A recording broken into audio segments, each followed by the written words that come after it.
Bonjour à tous. En plus d'organiser tous les ans nos actions quotidiennes telles que notre soirée au manoir, avec plus de 300 convives, et notre fameuse randonnée pédagogique, où l'on fait découvrir à des élèves du CP au CM notre agriculture en ouvrant 2 exploitations. Cette année, notre canton, avec celui de VSA, a l'honneur de recevoir pour l'année 2020 la fête de l'agriculture départementale qui aura lieu les 22 et 23 août 2020 sur les communes de Saint-Martin-de-Fréniaux et de Fontenay-le-Comte, au lieu-dit Puysec. Avec, pour cette année, de nouvelles animations phares telles que le tracteur pooling, représenté sous 4 catégories et 16 tracteurs participeront. Un événement à ne pas rater, mais également plein d'autres animations. Pour parler de la conjoncture sur le canton de Fontenay, rien ne va plus. Des prix sans cesse en baisse, de plus en plus de contraintes, des contrôles où l'on verra bientôt plus de contrôleurs que d'agriculteurs, des sangliers, des ragondins, des pigeons, et maintenant d'eau grolle, d'eau coquelicot, d'eau pisseurs volontaires, d'eau anti-phyto, d'eau anti-irrigation, et j'en passe sûrement.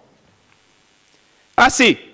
2019, un automne calamiteux, en termes de pluviométrie avec des records jamais obtenus, lors duquel les semis d'automne n'ont pu être intégralement réalisés en plaine, voire pas du tout en marais, et ne parlons pas du bocage, où là, c'est catastrophique. Le peu de semé est pratiquement 100% détruit. Un effort de tous pour nos amis éleveurs semble indispensable pour pallier le manque de paille à venir.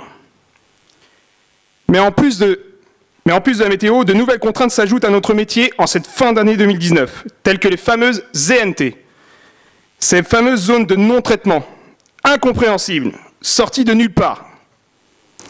On voudrait nous obliger à respecter des distances avec les habitations pour soi-disant éloigner les produits phytosanitaires, alors que les particuliers eux-mêmes en utilisent au quotidien.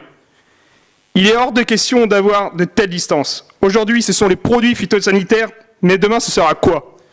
Le bruit, la poussière, ou tout simplement les mouches ou l'odeur de nos animaux qui pâturent dans nos prés, qui devront respecter une distance de 5 mètres. 0 mètre, un point c'est tout. Il ne doit pas y avoir de distance pour nourrir nos animaux et la population, quel que soit notre mode de conduite d'exploitation. Soit les produits phytosanitaires sont homologués, soit ils ne le sont pas. Et alors, ils ne sont pas commercialisés sur le sol français. Et oui, car on veut nous imposer un mode de conduite d'exploitation, alors que l'on importe en grande quantité de produits agricoles venus de pays étrangers, traités avec des produits phytosanitaires interdits sur le sol français, depuis de nombreuses années. Mais où va-t-on ? Que font nos représentants de l'État pour nous ? Le droit de propriété, ils connaissent ? On en fait quoi ?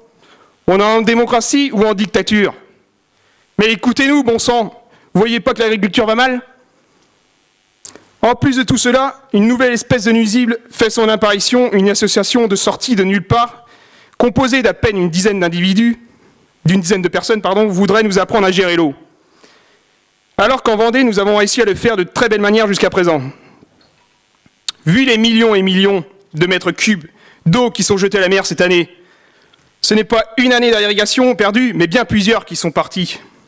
Et ce n'est pas une réserve que l'on aurait pu remplir, mais des centaines. Il est grand temps de développer des nouvelles réserves pour sauver l'agriculture française de ces aléas climatiques qui constituent notre meilleure assurance de revenus.